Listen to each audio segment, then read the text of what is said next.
So I want to show you the dismantling of the Porsche Centrelock nut. So this Centrelock is used on GTSs and GT3s, anything, probably the turbos, anything that has the Centrelock so-called turbo alloy. They do require some service and taken care of throughout their time. So while I've got all the wheels and everything off, seems like a good time to do it. The car's done 24,000 miles now. So you can see that the special grease, the aluminium paste that is used, you can see that's on there, and it's gonna need taking off and reapplying. So first things first is to give it a tap. You want a hard surface. Some people I know have used blocks of wood. I think that's a great idea. I don't have a block of wood that size right here, right now, so I'm using a bit of cardboard on this worktop. So just literally give it a smash onto the worktop to bring it apart. This cone is held in by it's like a circlip, an internal circlip. There you go. So that's the circlip, that's the cone. There is a thrust bearing. Some people might call it a thrust bearing. I'd call it a shim, but it's just basically to stop the pressure that's put on, gives it a little bit of slip. That is not evident right now, but it will be when I start to clear it up. You can feel a bit of a shoulder there, and that bit will come out. There's an O-ring there, so I'll take it apart bit by bit and clean it up as we go, and then I'll show you what it looks like when it's cleaned up. This is the interlock. So this fits into the wheel hub, and you can see the peaks and valleys there. So the peaks that this goes into are not full width, so it has, sorry, bring it into the camera, the peaks in the wheel hub are not full width, so it has that amount of movement, which is what you need if the splines are not aligned. You need to turn it a few degrees one way or t'other to align those splines. That's all it is. But that very simple device, very clever device, stops the wheel nut coming off if ever the wheel nut is not engaged or torqued on properly. If you didn't have that and you hadn't done the wheel nut up, the wheel nut will come off. But even if the wheel nut isn't torqued to 600 Newton meters, this will stop it coming off. So it's a requirement. So we've got to make sure that's all good. So we'll give that a clean up as well, and I'll come back to you once I've cleaned it up.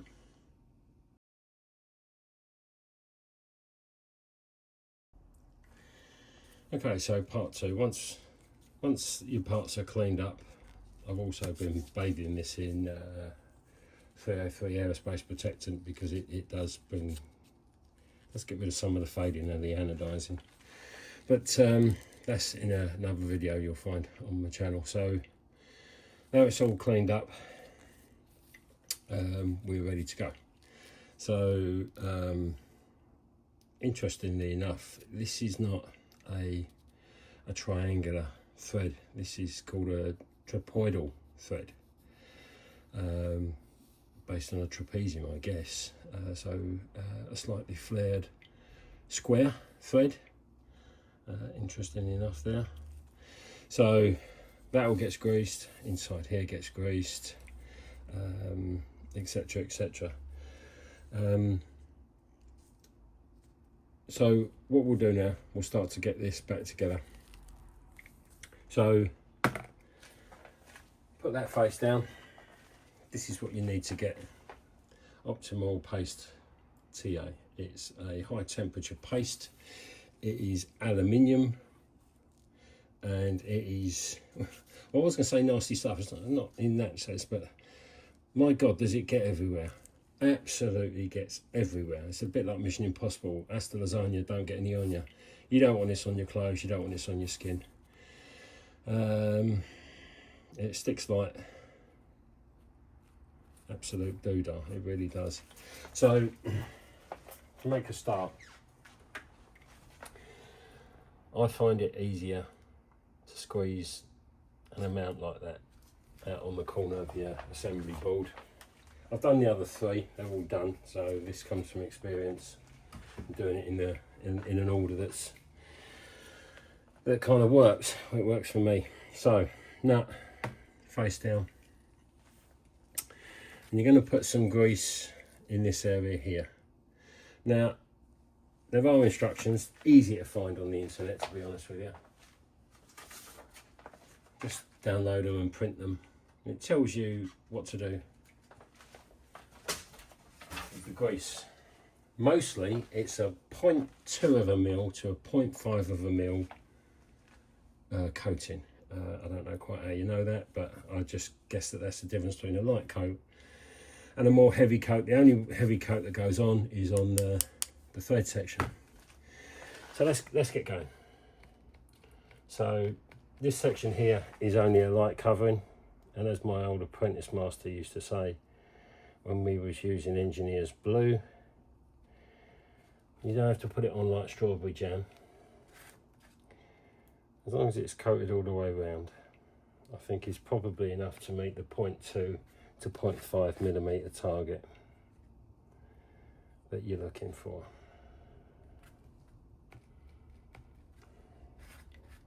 I'm just using this little paintbrush I got off of Amazon, which actually is absolutely perfect for it. So that goes on. The next bit to do that keeps it in an easy, orderly fashion is to do the thread. Now this is a 0.5 generous coating, 0.5 to 1 mil thick. So I've found if you go round in the direction of the thread, we end up losing most of it in the thread. It's all going to come together anyway, but what I've found is if you do it across the thread, you'll probably get to retain more on the actual thread itself.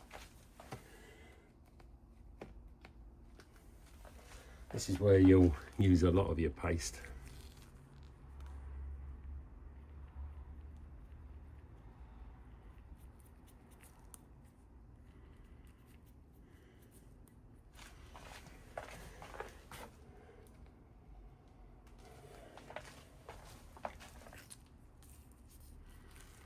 So just make sure, and whatever you do, however much you get on, I'd say keep it even.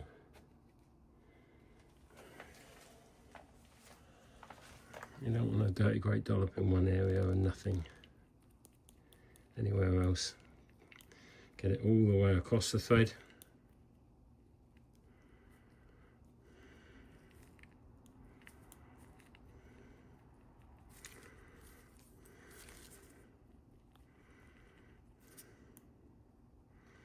Okay. I think that's a generous 0.5 to 1 mil of paste there. So nut face down again,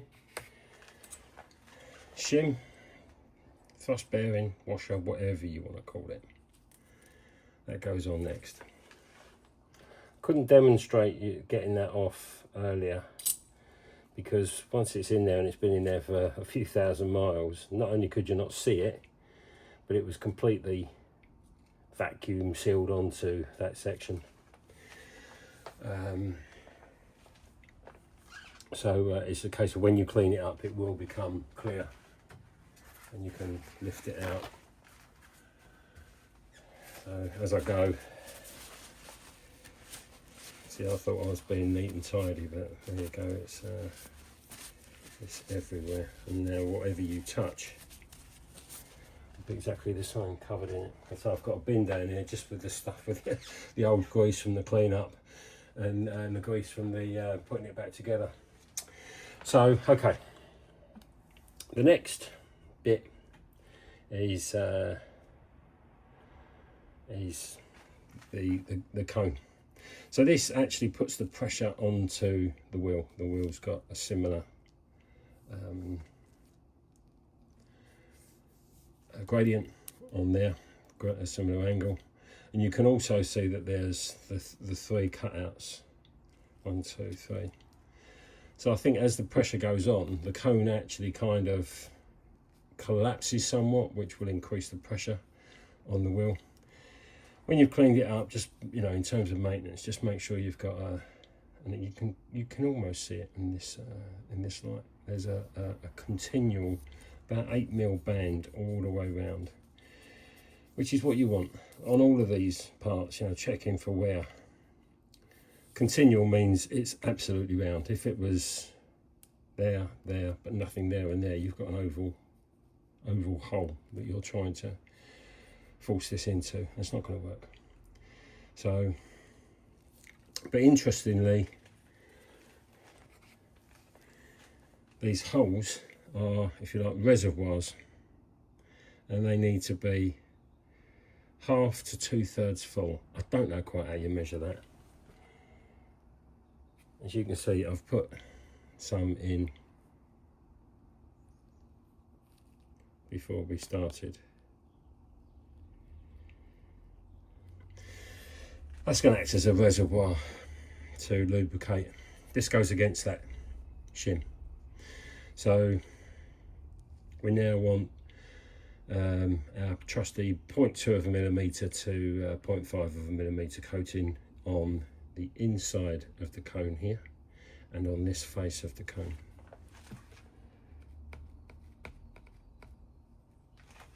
So again, you know, do it the way that you find, but I've found that if I do it this way, it seems to work for me. So again, you don't need to put it on like strawberry jam.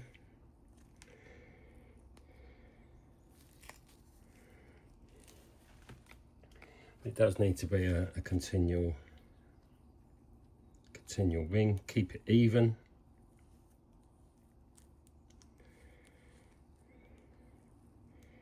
Don't be afraid to spread it round. Let's get it on all the surface, all the way around.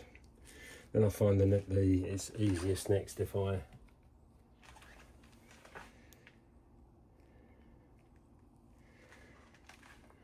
do the surface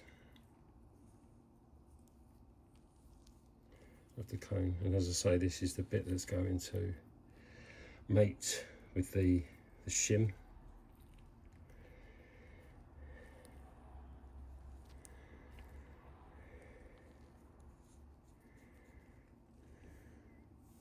Okay, so I've got my reservoirs full up, well, not full up.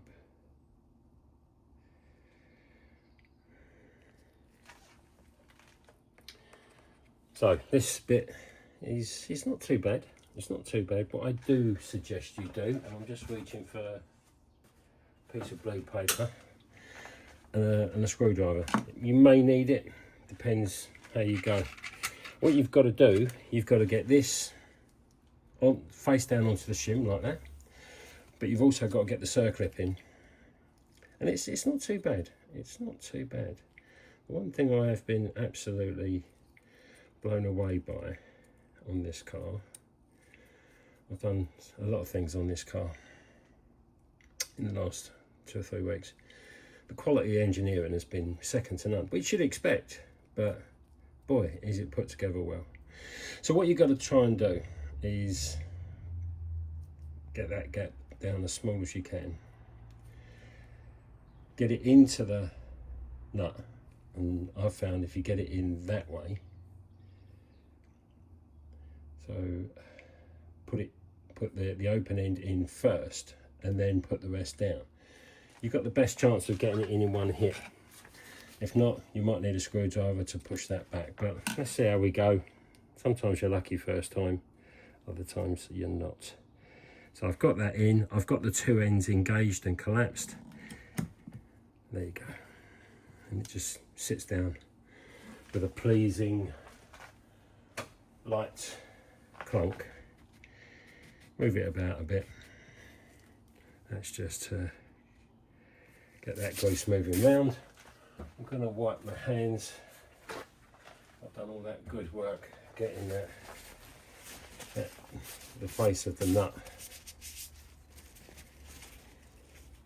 nice and clean. I don't want to muck that up now, because what you've got to do now, you've got to get the O-ring on. So the O-ring just sits in that undercut there, and it's there just to stop the ingress of any crud, water, dirt into the mechanism. So just slip that over like that, and you just got to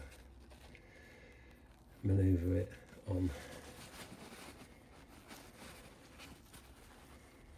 because it's made of rubber, it just stretches real easy. And get that on, give it a wipe. So that's basically the nut back together now.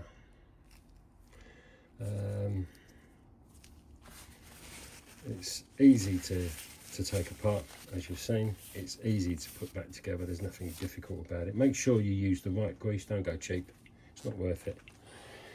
The final thing to do, you just get the last bit of your grease, and again, nice even coating over this section of the cone.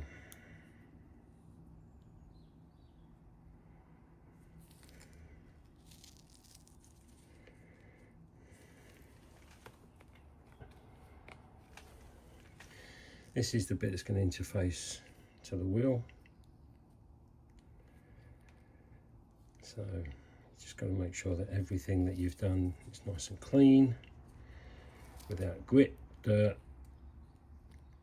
that all your wear surfaces or your contact surfaces have got an even contact mark. So there you go, that's it, ready to fit onto the car. So that's the nut maintenance for Porsche Centrelock wheels. Okay, thanks for watching. Hit the like button and subscribe. Cheers, bye.